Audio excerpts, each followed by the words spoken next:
here we go. Happy Homebrew Wednesday, guys. It's Wednesday, it's in the middle of the week. It's been a jacked up week.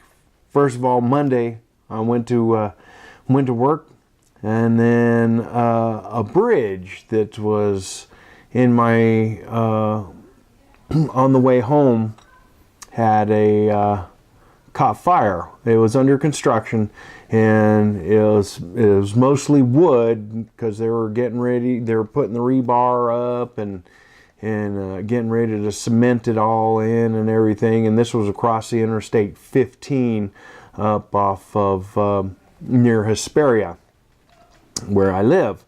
And anyway, welder was welding and caught it on fire. So I spent 4 hours trying to get home Monday. But the good news is Tuesday, it only took me 2 hours to get home. So anyway, this Wednesday didn't take that long, maybe about an hour to get home. But anyway, it's home. I'm home. It's Wednesday, and it's hump day. And anyway, I'm here. Now, first thing is I want to give a shout out to 3 people. First is Luis Salgado. Luis, here's your shout out. He's been waiting for this for a couple of weeks. I promised him I'd give him a shout out, and he's got a shout out. So Luis, here you are. You're the man. Okay, next we've got Flairvan. I'm sorry if I mispronounce this, but Flairvan. I'm giving you a shout out. And Garth Coppola. Garth Coppola, thanks for subscribing. And so there's you guys a shout out too. Okay, now a couple of probably about almost a month ago, I brewed 2 Hefeweizens. One was an extract brew, which I videotaped and I got it out there. And then the other one was an all grain brew. The same beer, same yeast, and I just did one all grain and one extract brew. Now, the only major differences in the brews are that the all grain, I ended up adding more grain to my all grain bill. And anyway, the gravity came out rather higher than what the style usually recommends. It came out, my all grain came out at 1.057, which is rather high for a Bavarian Hefeweizen. But I figured, hey, I'll, give it a little extra kick and throw it in. But and also with the yeast that I used with the all grain, I did a yeast starter and started it, got really ramped up, and then basically did it again.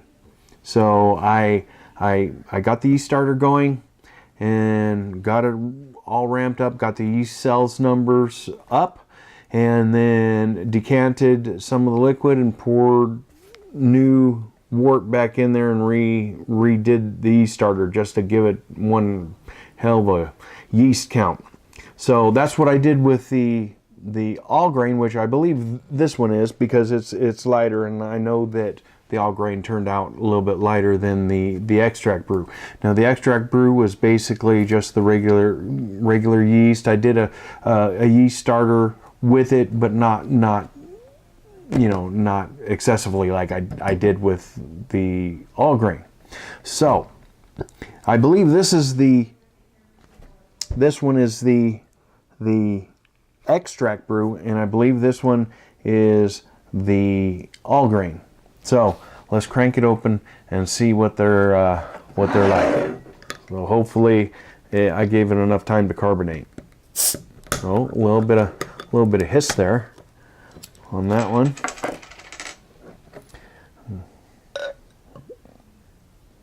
Yeah, I can tell this is the extract brew because it's darker. right, set that aside, and we'll do this one. And this one got a little hiss to it as well, so they're carbonated. Oh yeah, this one's lighter. So I was right. Now, all right, let's see. Yeah, a little yeast in the bottom there. Okay. Now, it's quite obvious. I don't know if it is for you guys, but this is the extract brew. It turned out lighter. It's nice and cloudy, you know, like a Hefeweizen should. This one also is cloudy, but just a little bit darker. It's a little more caramel colored, where the extract, where the all grain is lighter. So, and they look pretty much the same, you know, cloudiness and everything. Now, the all grain, when I pitched the yeast, within a couple of hours, it was ramped up. It was going. It was just bubbling away.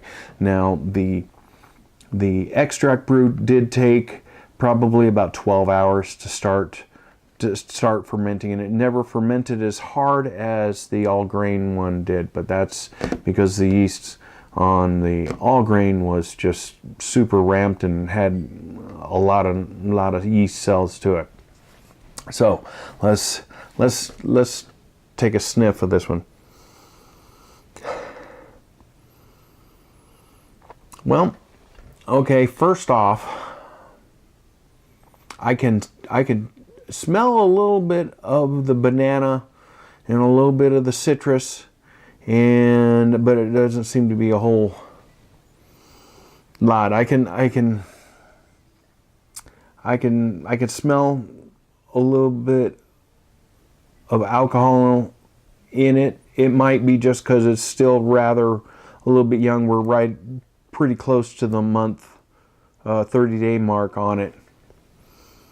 But this one I know came out higher in alcohol. This one was about 6.2, where the extract turned out to be about 5.1, 0.2 maybe.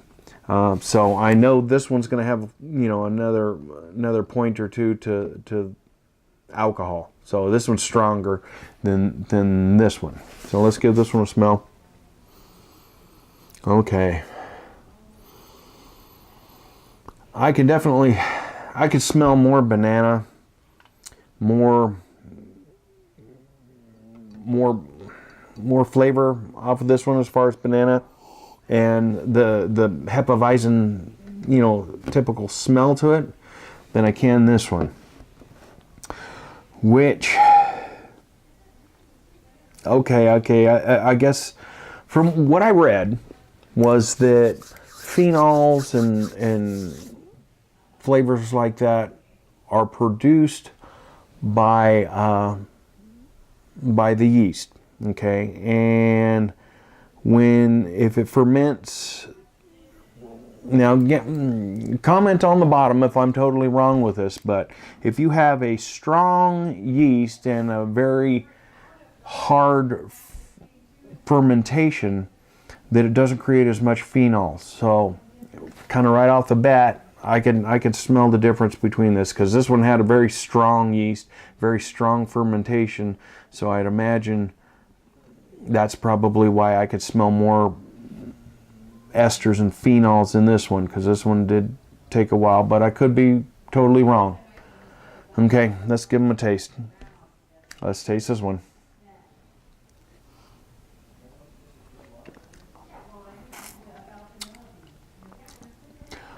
Well, okay, I don't taste the banana too much in here, but I do taste the alcohol, and I could taste kind of from when I've had this beer before. It was not quite as as strong. This is definitely stronger. I can detect a little bit of alcohol to it. It's a little strong, which I guess is why they say that for the style it should be right around 5% or whatever, because this is a little strong. It's not bad, but it's I could taste the alcohol a little bit in it. So let's try this one.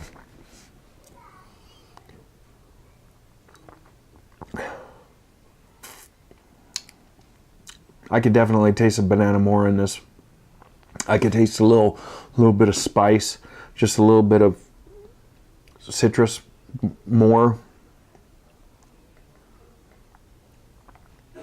This is definitely a little bit smoother, a little bit easier going down. It doesn't, the body on this one is a little better than this one. And I imagine that's also because this has got a higher alcohol content in it. Which next time when I do an all grain, I'm not going to put as much grain in, so I'm going to let it drum. It's definitely drinkable, but I can definitely there is a different. They taste similar, but this one's definitely smoother. This one you can taste the phenols and the esters and the banana and the little bit of citrus, a little bit more in this one. This one's a little harsher, more got a little bit more alcohol kind of kick or taste on the tongue and the mouth, which, I mean, it's not bad, but if I did it again, I definitely wouldn't make it so strong. But you know, I wanted to try something different. I wanted to do a Hefeweizen that had a little more kick to it, and I'm not quite sure I kind of like it. It's okay. It's all right. And hopefully, maybe with a little bit of age, the alcoholness will kind of subside in. But this is very good. I've done the extract brew before, and this is pretty much on par with the last one. I know there's not much that you can do to mess up an extract brew because it was pretty simple, and so this is pretty good. This is not bad. It just needs I should just change it up a little bit when I do it again. So anyway, but so that's the two, and maybe I don't know, but that's what we got for those. So I'll just kind of set those aside a little bit. And now, my next project, my next brew that I'm going to do, hopefully, for crying out loud, it's going to be this weekend, because the last couple of weeks have been a little difficult. Last weekend I didn't get to brew. I was up north and helping my brother-in-law, but I got all the grains for a Belgian triple, and I definitely want to do the Belgian triple. I want to get it started and get it fermenting. So I got all the grains for that, and I want to do that this weekend if everything kind of works out and I don't have to work or anything like that. So anyway, I'll be ready to brew, and I'll tape that. And my wife said she had a friend that her husband was interested in brewing, and he's coming down from Las Vegas to come home for the weekend, and they might stop by while I'm doing the brewing, so he could taste some of the home brew that I got. So it's like, anytime I can encourage someone to try out some home brew and maybe get interested in doing some brewing themselves, I'd say that's pretty cool. So anyway, that's what I got going on this weekend. this is what I got here. And I think that's pretty much all that I got this weekend. So, or this week so far. I got another couple of days until we get to the weekend, so I just got to make it those next couple of days. So from Journey to Frankie Valley, east and west, cheers, happy home brewing, and you know, for crying out loud, try something different. Just because, you know, something falls within a style doesn't mean you can't just try, you know, to do something a little different, because basically if you're not pushing the envelope, you're not living. So try something new. If sometimes it will work out, sometimes it doesn't. This is still drinkable. I'll be drinking it anyway, and I'll definitely be drinking this. So cheers, happy home brewing, and 17.